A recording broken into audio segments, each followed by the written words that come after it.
c'est toujours un plaisir de discuter et converser avec mes amis de la Société marocaine de cardiologie. J'ai déjà participé à certains webinaires et toujours des discussions très animées et très intéressantes.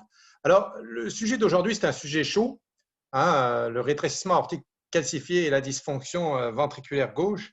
Et en même temps, c'est un sujet qui est très vaste. Donc, je vais essayer de me concentrer sur peut-être les aspects qui ont le plus d'impact sur la pratique clinique qu'on fait tous les jours. Alors, avant de commencer, je tiens quand même à mentionner un certain nombre de conflits, potentiels conflits d'intérêts. On travaille quand même sur plusieurs essais cliniques randomisés, TAVI versus chirurgie. On œuvre comme ce qu'on appelle le core lab d'échocardiographie. Alors, si on regarde dans les recommandations, il y a plusieurs stades, disons, de la maladie. Bon, il y a le stade de RAC léger et modéré, il n'y a pas d'indication d'intervention. Mais quand on commence à atteindre le RAC sévère, c'est là qu'on commence à voir se profiler des indications de faire un remplacement valvulaire aortique. Et il y a d'abord la longue période où le patient a un RAC qui est sévère, mais pas de symptômes. Et bon, actuellement, pour ces patients-là, il n'y a pas d'indication ferme, d'indication de classe 1 d'intervention. Il y a quelques indications 2A, mais qu'on ne discutera pas aujourd'hui parce que c'est en dehors du sujet. La seule catégorie de patients où on a une indication de classe 1 avec un RAC sévère et absence de symptômes, c'est si la fraction d'éjection est déprimée. Parce qu'effectivement, la fraction d'éjection, quand la fraction d'éjection commence à flancher chez un patient avec RAC sévère, c'est un marqueur de très mauvais pronostic et il faut agir rapidement. C'est pour ça que les patients avec un RAC sévère et une fraction d'éjection abaissée, eh bien, même s'il n'y a pas de symptômes, ce qui est rare, eh bien, il y a une indication de classe 1. Je dis rare parce qu'effectivement, la plupart des patients qu'on voit avec des RAC sévères, s'ils ont une fraction d'éjection abaissée, en général, ils sont symptomatiques. Mais en tout cas, c'est juste pour ne pas les manquer. Lorsque vous avez un RAC sévère et une fraction d'éjection abaissée, c'est une indication de classe 1 d'intervention, quelle que soit la présence ou absence de symptômes. Puis après, on tombe dans le RAC sévère symptomatique. Tout d'abord, le RAC sévère symptomatique avec gradient élevé, celui-là ne pose pas trop de problèmes parce que si on a un gradient élevé, une sténose aortique sévère typique avec des symptômes, bon, ben, on doit intervenir. Après, il y a toute une catégorie que je discuterai plus en détail et c'est ces patients-là qui sont beaucoup plus difficiles. C'est tout ce qu'on appelle les patients avec bas gradient.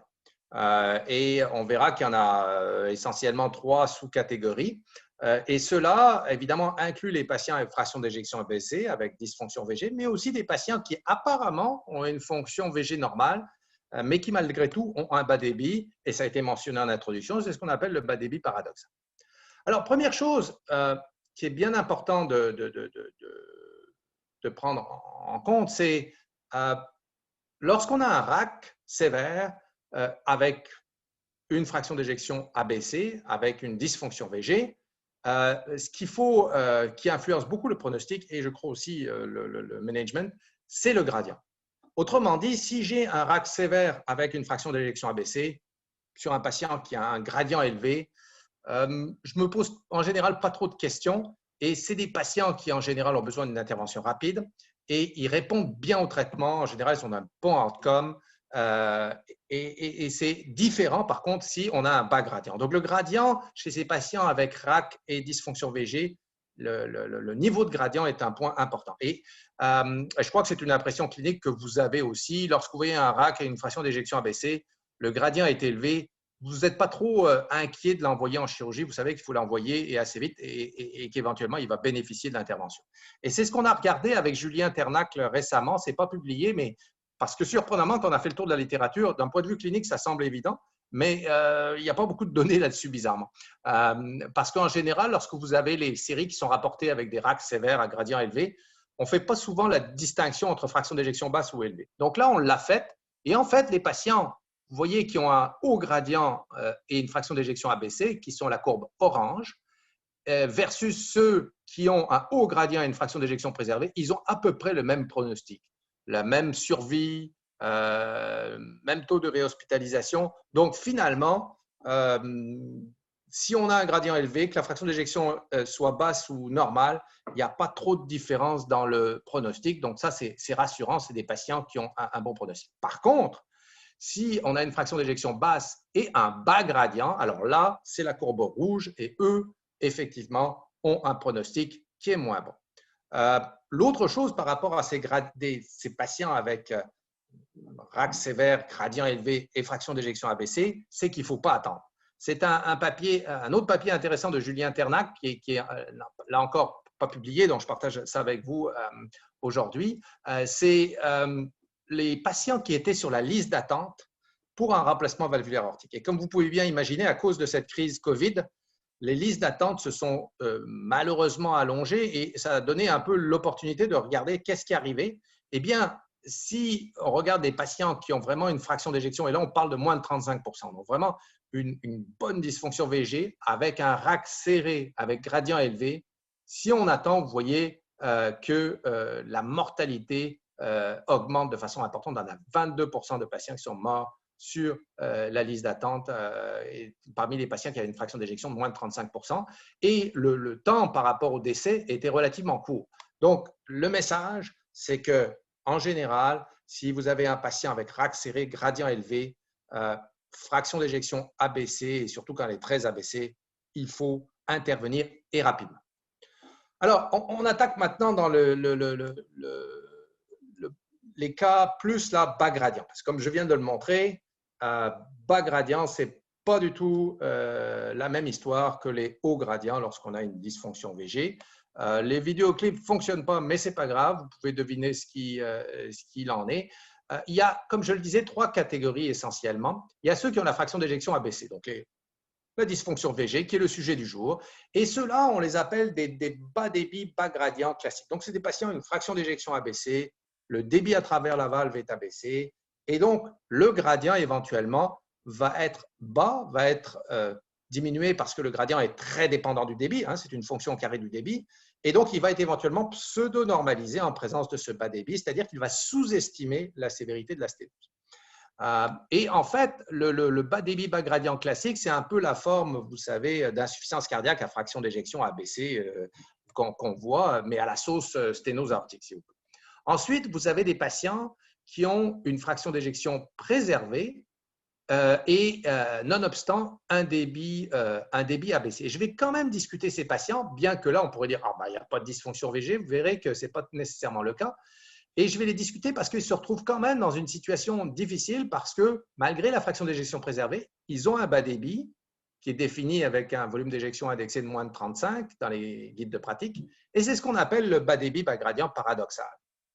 Et on a un peu les mêmes défis que l'autre groupe qu'on vient de voir. Et puis, il y a des patients que je n'aurai peut-être pas le temps de discuter aujourd'hui parce qu'en général, ils n'ont pas de dysfonction VG, mais c'est ceux à débit normal et bas gradient, mais qui ont quand même cette discordance entre la surface valvulaire qui vous dit que le RAC est sévère versus le gradient qui vous dit que le RAC n'est pas sévère. Donc là, évidemment, il faut savoir à quoi s'en tenir parce que on doit absolument confirmer la sévérité de la sténose chez ces patients avec bas débit, bas gradient, si on veut pouvoir guider la conduite thérapeutique et savoir si on doit faire une intervention ou pas.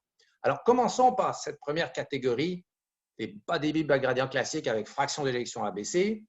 Ce qui est recommandé dans les recommandations de l'EACVI, c'est de faire une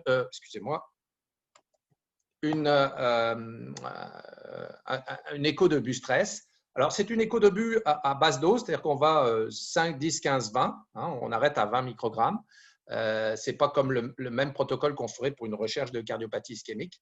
Et si on a une bonne réserve contractile, une bonne réserve de flux, le débit augmente, eh bien, et que à ce moment-là, on peut évaluer le comportement du gradient et de la surface valvulaire. Si le gradient augmente avec l'augmentation de débit au-dessus de 40 et que la surface valvulaire reste sévère, eh bien là, vous avez votre conclusion. Il s'agit d'une sténose vraiment sévère et une indication d'intervention. Par contre, si le gradient augmente peu ou pas et que l'aire valvulaire s'ouvre avec le débit et devient au-dessus de 1 cm², eh bien c'est une pseudosténose. Dans ce cas-là, il n'y aurait pas d'indication d'intervention. Le problème, c'est qu'il y a un bon tiers des patients qui ne vont pas bien répondre à la dobutamine, pas du tout ou peu. Et donc, il n'y a pas de réserve de flux. Et à ce moment-là, on reste un peu avec le même état de fait qu'on avait au repos, c'est-à-dire qu'on a souvent un gradient qui va rester non sévère et une surface valvulaire qui va rester sévère. Et donc, on n'est pas plus avancé avec la 2. Et c'est là qu'il est recommandé éventuellement d'utiliser le score calcique. Le score calcique, mesuré par un scanner cardiaque sans injection de produit de contraste, qui permet de venir un peu jouer le rôle de tie-break pour confirmer la sévérité de la sténose. Alors, quelques cas que je voudrais justement montrer. Ici, on a un patient dont, en fait, on ne voit pas les vidéoclips, mais ce que je peux vous traduire, c'est qu'on a les chiffres. La fraction d'éjection était à 40% et s'est améliorée franchement avec la dobutamine. On monte à 50%. Le volume éjecté qui était 53 devient 73. Donc, ça, c'est un cas avec une bonne réserve de contractile, une bonne réserve de flux. Et avec cette augmentation de débit, cette normalisation du débit, on voit un gradient qui était 29 mm de mercure au repos, donc pas très impressionnant, qui passe maintenant à 52, clairement sévère. Et la surface valvulaire, par équation de continuité, qui était 0,77, demeure très clairement sévère. Donc là, on vient de réconcilier le gradient et l'air valvulaire et de confirmer qu'il s'agit d'une sténose vraiment sévère. Ça, c'est un bon candidat pour une chirurgie ou un TAVI. Autre cas ici, où là, on part vraiment d'une très mauvaise fraction d'éjection et un vrai bas débit sévère, 36 ml de volume d'éjection, fraction d'éjection à 20%. Et avec la dobutamine, là aussi, on a quand même une bonne réponse. On arrive à augmenter le volume d'éjection, donc il faut augmenter le débit transvalvulaire et la fraction d'éjection. Et là, le gradient augmente. On part de 22, on monte à 32, donc quand même. Mais à la fin de la dobutamine, le gradient est quand même il reste quand même encore dans la plage modérée, il demeure en dessous de 40. Et la surface valvulaire, qui était clairement sévère au repos, eh bien là, augmente de façon importante avec le débit et passe au-dessus de 1 et devient donc non sévère. Donc là, encore une fois, on réconcilie aussi le gradient et la surface valvulaire, mais là, tous les deux dans la plage modérée. Donc, la conclusion ici, c'est que c'est une pseudo-sténose. Ce n'est pas une sténose vraiment sévère. Par contre, c'est quand même une bonne sténose modérée. Et la question est de dire, oui, une sténose modérée pour un ventricule aussi déprimé, est-ce que c'est vraiment bénin? Eh bien, la réponse est non. C'est une étude que nous avons faite il y a quelques temps où on avait des patients avec RAC modéré, éventuellement confirmé par écho de but, fraction d'éjection abaissée, et je peux vous dire que le pronostic n'est pas bon. À 4 ans, 61% des patients étaient soit décédés ou avaient besoin d'un remplacement valvulaire aortique ou avaient été hospitalisés pour insuffisance cardiaque. Donc, le point que je veux faire ici, c'est que ce qui est modéré en termes de RAC pour un bon ventricule avec une bonne fonction systolique, mais peut en fait être sévère pour un ventricule déprimé. C'est toujours une question d'équilibre entre la magnitude, si vous voulez, de la sévérité du RAC versus ce que le ventricule est capable de gérer. Et ceci nous a d'ailleurs amené à concevoir un essai clinique peut-être un peu provocateur qu'on appelle l'essai clinique TAVR-UNLOAD, où en fait on randomise des patients qui ont une sténose modérée avec fraction d'éjection abaissée, insuffisance cardiaque, donc à fraction d'éjection abaissée, sur lequel le traitement médical, y compris resynchronisation, a été optimisé, et on les randomise à TAVI versus traitement médical. Donc, le but étant de voir si un TAVI, plus précocement que ce qu'on aurait fait normalement, puisqu'on parle de RAC modéré ici, en déchargeant, si vous voulez, ce fardeau de post-charge qui est fixe sur le ventricule, qu'on ne peut pas moduler de façon pharmacothérapeutique ici, parce que, évidemment, c'est une sténose, c'est quelque chose de mécanique, c'est quelque chose de fixe. Est-ce qu'on peut améliorer le pronostic des patients? Alors, c'est un essai clinique qui est en cours et qui pourrait éventuellement amener à considérer le remplacement valvulaire aortique chez des patients qui ont un RAC seulement modéré, mais avec une fraction d'éjection abaissée. Alors, ça, c'est un autre cas, un troisième cas, où là, c'est encore un peu plus frustrant parce qu'ici, contrairement aux deux premiers cas, pas de réponse à la dobutamine. Et je suis sûr que vous êtes souvent frustrés aussi avec cette situation et vous le rencontrez quand même relativement fréquemment. On fait un écho de but, on se met tout en place pour ça, on fait tout ça, et puis finalement, bon, la fraction d'éjection l'a augmenté un petit peu, le volume d'éjection n'a quasiment pas bougé. Donc, les gradients, j'avais un 27 mm de mercure au repos avec une surface valvulaire à 0,8. Et puis, à l'issue de la dobutamine, comme il n'y a pas eu beaucoup de changements de débit, le gradient et la surface valvulaire n'ont pas changé. J'ai toujours la discordance que j'avais au début, je l'ai toujours. Et donc, ben, mon test à la début ici est non concluant. Je ne peux rien en dire de plus. Alors, c'est là qu'il faut peut-être changer de modalité et aller vers du scanner cardiaque, scanner non injecté. C'est relativement rapide à faire, reproductible, faible taux de radiation, puisque ici c'est non injecté. On utilise la méthode de modifier à Gadsden pour calculer le score calcique au niveau de la valve aortique. C'est sûr qu'il y a des écueils, là c'est comme toute technique, mais ça permet d'adjudiquer, si vous voulez, de corroborer la sévérité de la sténose. Et évidemment, là, on n'a pas besoin de faire d'administrer de la dobutamine, c'est complètement indépendant du débit et de l'hémodynamie. Et ça permet d'évaluer, si vous voulez, la sévérité anatomique du RAC et d'utiliser ça comme un petit peu un tie-break, comme je disais, entre sténose vraiment sévère et pseudo-sévère. Et alors, le cas que je vous présente aujourd'hui, qui n'avait pas de réserve contractile sur début, c'est le cas de droite. Vous voyez un score calcique très élevé, plus de 3000. Et dans les guides de pratique européens, les seuils qu'on propose pour définir une sténose sévère et une calcification sévère, c'est plus de 2000 unités pour les hommes et 1200 pour les femmes. Ça, c'est un point important à retenir. On a des seuils qui sont différents chez les hommes et les femmes. Encore une fois, 2000 chez les hommes et 1200 chez les femmes. Et si on regarde un peu maintenant le risque de mortalité, finalement, en fonction de la réserve de flux ou ce qu'on appelait avant la réserve contractile sous dobutamine, qui est définie comme une augmentation en pourcent du volume d'éjection de 20% ou plus sous dobutamine. On me demande souvent bon, quelle est la valeur pronostique et l'utilité de cette trouvaille d'échocardiographie, parce qu'on vient de voir que l'échocardiographie sous dobu est très utile pour confirmer la sévérité de la sténose. Qu'en est-il pour stratifier le risque? Eh bien, il y avait des papiers originaux, notamment le papier de Jean-Luc Monin, l'étude multicentrique française, qui montrait qu'en l'absence de réserve contractile ou réserve de flux, qui sont les courbes en jaune, eh bien, il y avait un pronostic très péjoratif avec une mortalité opératoire très élevée. Lorsque les patients subissaient un remplacement valvulaire aortique, c'était pratiquement une mortalité prohibitive de plus de 20%. D'un autre côté, les patients sans réserve contractile qui étaient laissés sous traitement médical avaient un pronostic encore pire. Alors, bon, les choses ont, je dirais, un peu évolué et maintenant, la mortalité, y compris pendant une chirurgie et encore plus pendant un TAVI, la mortalité sur ces patients avec RAC-VG et absence de réserve de flux sous dobutamine a aussi beaucoup diminué. Et ça, c'est les résultats de l'étude Topaz, mais une sous-étude de Topaz où on a regardé tous les patients qui étaient dans Topaz. Donc, c'est un registre de patients avec bas débit, bas gradient et fraction d'éjection ABC, mais qui avaient subi un TAVI. Eh bien, vous voyez, c'est intéressant. D'abord, le pronostic est relativement bon de façon globale.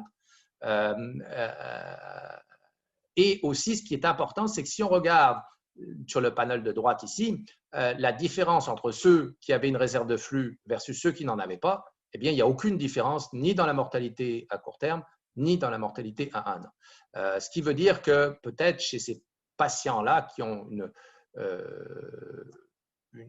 un ventricule plus vulnérable, puisqu'ils n'ont pas de réserve contractive, ils n'ont pas de réserve de flux, eh bien, lorsqu'on utilise une méthode moins effractive comme le TAVI, cela n'a peu ou pas d'impact sur le pronostic versus lorsqu'on utilise une méthode plus effractive comme la chirurgie.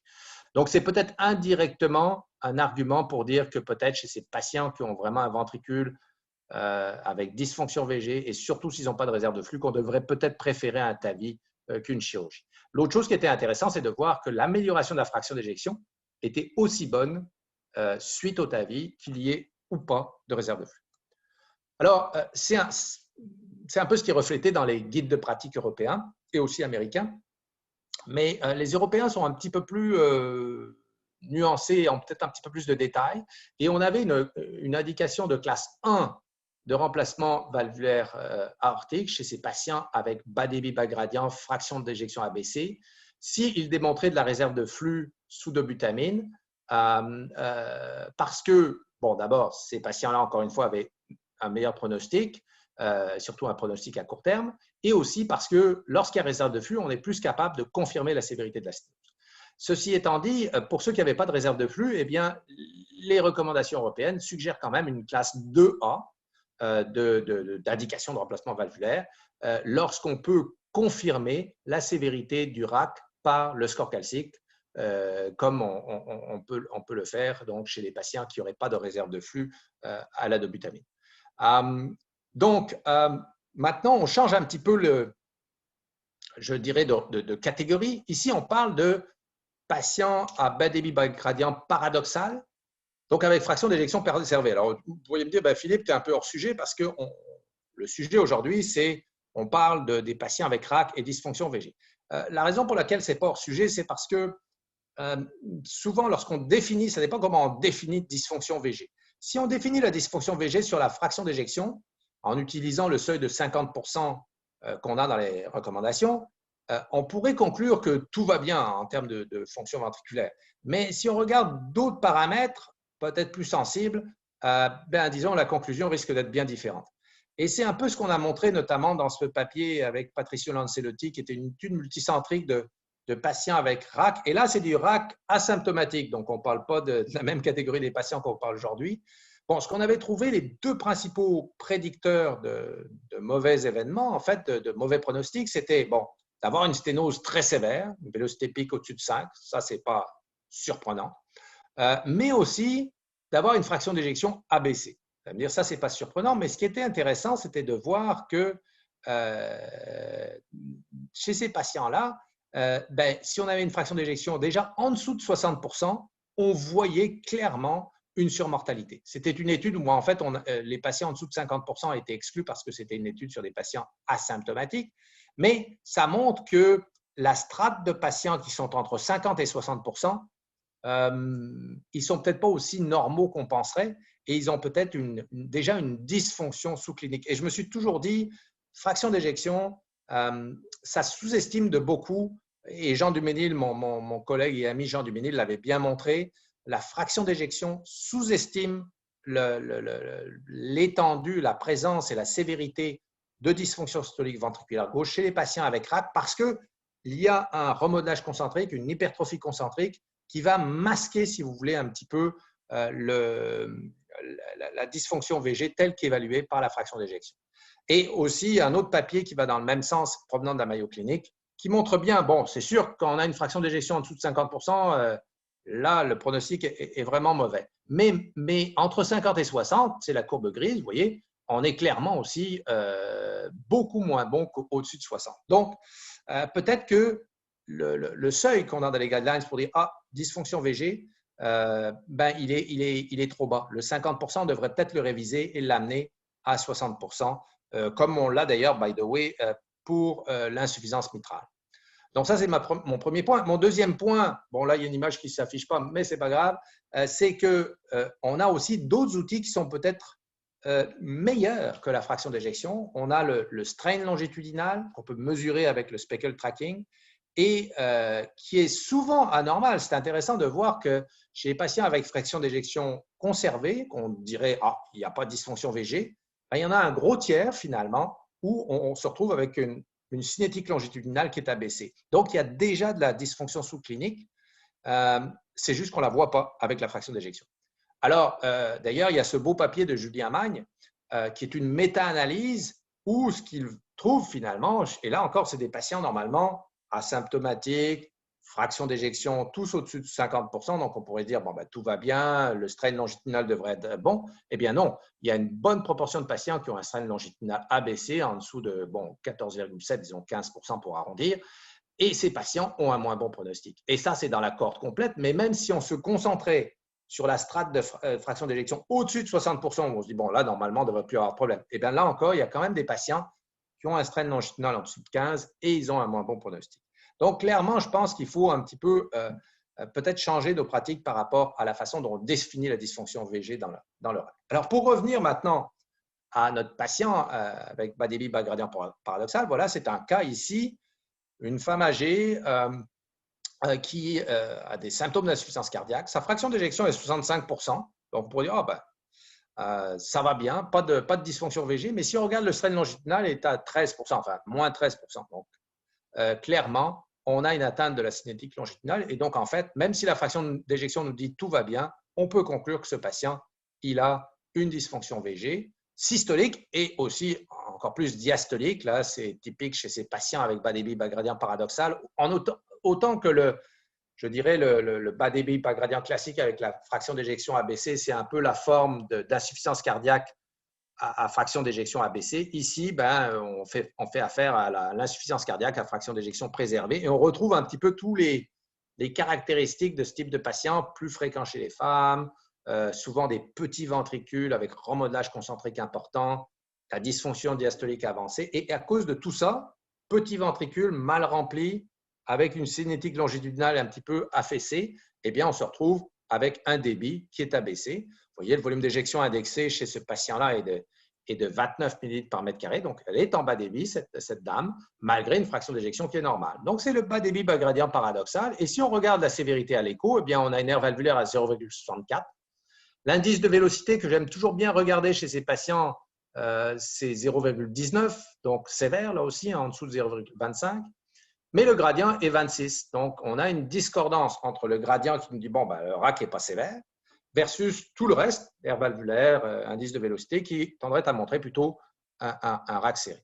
Alors, c'est sûr qu'il faut faire attention chez ces patients d'essayer d'exclure les erreurs de mesure, s'assurer qu'on a bien mesuré le diamètre de la voie de chasse, qui est vraiment un point clé. On a souvent tendance à sous-estimer. Aussi, très important, lorsqu'on fait le Doppler continu, faire vraiment multi-fenêtres, pas simplement juste les vues apicales, mais aussi aller du côté parasternal droit et suprasternal, pour être sûr qu'on a vraiment capturé la vélocité la plus élevée. Alors, qu'est-ce qu'on a dans les recommandations? Eh bien, jusqu'à maintenant, on a une recommandation de classe 2A pour remplacement valvulaire aortique chez ces patients-là, s'il y a des symptômes, et si on est capable de confirmer la sévérité de la sténose, parce qu'on est dans le même débat que dans le RAC à bas débit, bas gradient classique. On a, si vous voulez, une certaine incertitude avec l'écho, un grading qui est discordant, et donc on doit confirmer la sévérité de la sténose. Et c'est là que les recommandations européennes sont peut-être allées une étape plus loin et ont fourni cet algorithme que j'aime bien, où ils disent un peu quoi faire lorsqu'on a cette situation de RAC à bas gradient qui est finalement assez fréquent. Ça peut être jusqu'à 30-40% des patients qu'on voit au lab d'écho, en tout cas chez nous. Donc, c'est beaucoup. La première chose, c'est d'exclure les erreurs de mesure, comme on vient de parler. Vraiment de corroborer toutes nos mesures d'écho avant de dire, bon, ben, OK, oui, c'est un vrai cas de bas gradient et ce n'est pas peut-être un cas où j'ai sous-estimé le gradient ou bien j'ai sous-estimé le volume d'éjection et la surface valvulaire. Ensuite, bien, on regarde le statut de débit. Est-ce qu'il est normal ou anormal en utilisant ce volume d'éjection indexé de 35? Alors, lorsque c'est normal, c'est la fameuse entité de bas gradient à débit normal. Les guides de pratique, les recos disent bon, la sténose est sévère et peu probable. Moi, je dirais plutôt elle est moins probable, mais des papiers récents qui montrent que si on est sûr de notre coup avec les mesures, eh bien oui, il y a une proportion de ces patients avec débit normal, petit air valvulaire et gradient bas qui ont une vraie sténose sévère. Et s'ils sont symptomatiques, il faut les envoyer en chirurgie. Donc, il ne faut pas les manquer. Mais effectivement, c'est moins fréquent que dans les cas où on a un bas débit. Et si on a un bas débit, la prochaine étape, c'est de regarder la fraction d'éjection.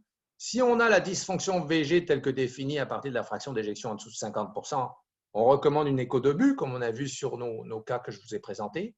S'il y a de la réserve de flux et qu'on est capable à ce moment-là de différencier entre une sténose vraiment sévère et pseudo-sévère, on peut poser l'indication d'intervention. S'il n'y a pas de réserve de flux, pas de conclusion avec l'écho d'obus, on recommande le score calcique. Et dans le cas où on a le bas débit, bas gradient paradoxal avec la fraction d'éjection préservée, mais le bas débit, bien là, encore une fois, ce qu'on recommande plutôt en plus première ligne, l'écho d'obus n'est pas le bon test pour ces patients-là. On va plutôt aller directement sur le score calcique pour confirmer la sévérité de la sténose et l'indication d'intervention. Alors, c'est ce qu'on a fait chez cette dame qui avait le bas débit, bas gradient paradoxal. Et vous voyez ici un score calcique très élevé, surtout pour une femme. On parle de plus de 3000, alors que le seuil de sévérité, rappelez-vous, est 1200. Donc, cette patiente a eu un TAVI et une bonne évolution par la suite. Juste vous montrer un papier qu'on a publié récemment, qui était une analyse de l'essai clinique Partner 2. Donc, juste pour vous rappeler, Partner 2, c'est un essai clinique qui randomisait les patients avec risque chirurgical intermédiaire à TAVI versus chirurgie, grand nombre de patients. Et on a regardé un peu quel était justement l'impact de ces différents groupes que j'ai décrits, hein, donc le RAC à haut gradient, et puis les 3 groupes de RAC à bas gradient, le bas gradient classique avec la basse fraction d'éjection, le bas gradient paradoxal avec le bas débit mais la fraction d'éjection préservée, et le bas gradient avec débit normal. Et ce qu'on voit finalement, pour résumer sa cour, c'est que d'abord, il y en a beaucoup. Il y a quand même une bonne proportion de patients qui étaient dans cette situation-là, près de 40%. Bien, tous les groupes avaient un bon pronostic, c'est-à-dire si on regarde le bas débit, bas gradient paradoxal, eh bien, ils ont un pronostic aussi bon que les hauts gradients. Même chose pour les bas gradients débit normal. Les seuls qui avaient une mortalité plus élevée, c'est la courbe rouge. Encore une fois, c'est les bas débit, bas gradient classiques avec la fraction d'éjection ABC. Ça ne veut pas dire que le traitement ne soit pas utile, mais on doit faire plus attention à la stratification du risque et au type de traitement que l'on sélectionne. Donc, en conclusion, le premier point, je pense qu'il faut bien retenir, c'est que le critère qu'on a dans les recommandations, aussi bien européennes qu'américaines, cette fraction d'éjection en dessous de 50%, elle n'est pas assez sensible pour identifier la dysfonction VG, dysfonction systolique VG chez les patients avec RAC, parce qu'elle est un petit peu confondue, si vous voulez, par l'hypertrophie concentrique associée au RAC. Et je pense qu'il va falloir qu'on évolue, il va falloir probablement que les recommandations évoluent aussi dans ce sens-là pour implémenter, pour inclure des critères qui sont plus sensibles. Ça peut être de façon, soit en augmentant le seuil pour la fraction d'éjection à 60%, ce serait déjà un premier geste relativement facile à faire, soit aussi en incluant d'autres paramètres tels que le strain longitudinal avec une valeur seuil à 15% ou moins 15%.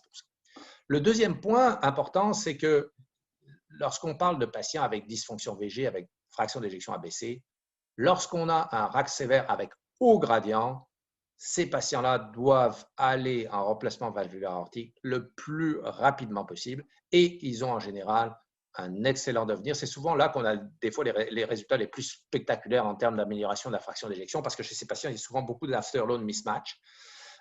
Donc ça, c'est un point important.